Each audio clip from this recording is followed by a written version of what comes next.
자, 이번 시간에는 자동차에 있어서 안전 및 편의 장치를 살펴보도록 하겠습니다. 가장 먼저 냉난방 장치를 한번 살펴보겠습니다. 에어컨과 히터입니다. 자동차에는 크게 네 가지의 열부하가 있습니다. 여기서 관류부하, 그 다음에 복사부하, 승원부하, 환기부하가 있다는 거 한번 살펴보시고요. 냉방장치 에어컨에서 작동 원리를 보게 되면 냉동 사이클은 증발과 압축, 응축, 팽창 이 네 가지 작용을 순환 반복되면서 일어나는 것입니다. 가장 먼저 구성 부품에서 냉매라는 것이 있습니다. 에어컨 가스를 얘기하는 거죠.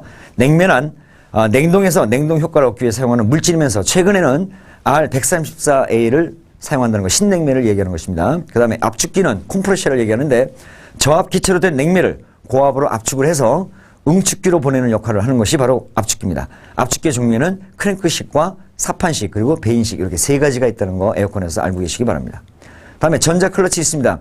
항상 이 컴프레셔는 엔진의 동력을 이용하는 것이기 때문에 풀리의 벨트로서 이용하죠. 이때 에어컨을 키지 않았는데도 계속해서 컴프레셔 돌아가면 안 되겠죠. 그래서 차단과 연결을 해줘야 되는데 이때 사용하는 것이 바로 전자 클러치입니다.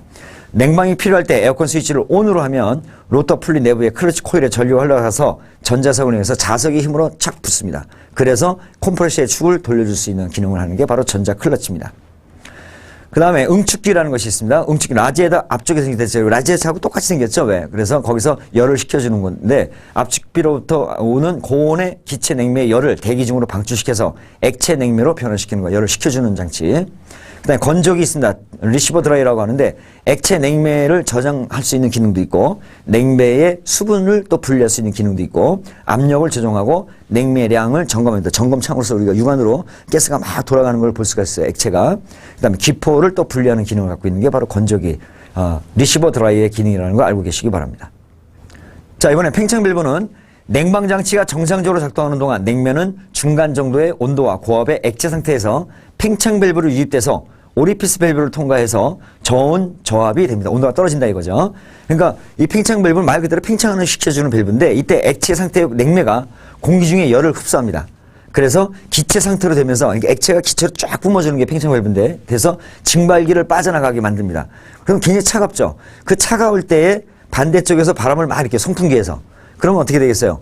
찬바람이 실내로 들어오겠죠. 이때 그 가스가 이렇게 변화되는 동안. 그래서 팽창 밸브의 온도 감지 밸브에 밀착이 불량하면 냉매 가스 저압 라인의 압력이 너무 높아진다. 그 앞에 또 온도를 감지하는 그 센서가 있어요. 그래서 그 센서가 온도가 현재 몇 도다 이런 걸 알 수 있는데 이때 밀착이 불량하면 그만큼 냉기를 검출할 수가 없으니까 이때 압력이 너무 높아져서 또 더 세진다 그런 내용인데 이런 내용들 한번 참고를 한번 보시고요. 기능만 알고 계시면 됩니다. 그 다음에 증발기라는 것입니다. 에바포레이터라고 하는데 팽창 밸브를 통과한 냉매가 증발되기 쉬운 저압으로 돼서 안개상으로 막 나타나죠. 냉매가 증발기 튜브를 통과하다 보면 온도가 많이 떨어지죠. 이때 여기서 뒤에서 바람을 일으켜가지고 찬바람을 얻어내는 그런 부분입니다. 이때 송풍기에 의해서 불어진 공기에 의해서 증발 기체로 된다. 이거 알고 계시기 바랍니다.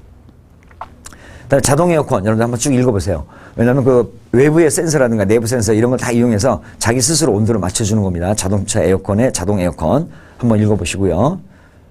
저 기능만 한번 살펴보시면 됩니다. 자, 그 다음에 에어백이 있습니다.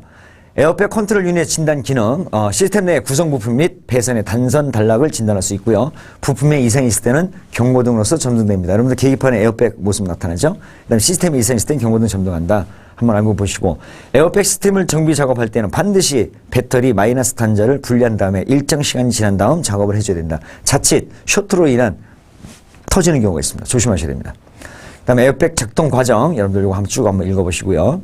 그 다음에 에탁스라는 것이 있습니다. 이 편의장치 요즘에 나오는 자동차들이 모든 전기 시스템들은 다 자동화되어 있죠. 문을 닫으면 조금 시간이 지나서 실내등이 꺼진다든가 여러 가지 기능들이 있습니다. 알람 기능 이런 거. 그걸 집약시켜 놓은 것이 바로 에탁스라고 하는 것입니다. 실내등 제어, 간헐 와이퍼 제어, 시트벨트 경보 제어, 열선 스위치 제어, 각종 도어 스위치 제어나 와셔 원동 와이퍼, 그 다음에 파워 윈도우 제어 이런 것들을 일괄적으로 일종의 컴퓨터죠. 지가 알아서 시간적으로 전기적으로 이런 걸 제어하는 것이 바로 편의장치 제어입니다. 자, 이렇게 해서 여기까지가 기타 내용들을 한번 살펴보셨는데요. 문제의 요지는 앞에 있는 내용들을 여러분들 한번 쭉 한번 읽어보신 다음에 유형이 어떤 상태로 나오는지 그 기출 문제를 한번 풀어보시면서 숙지해 주시기 바랍니다.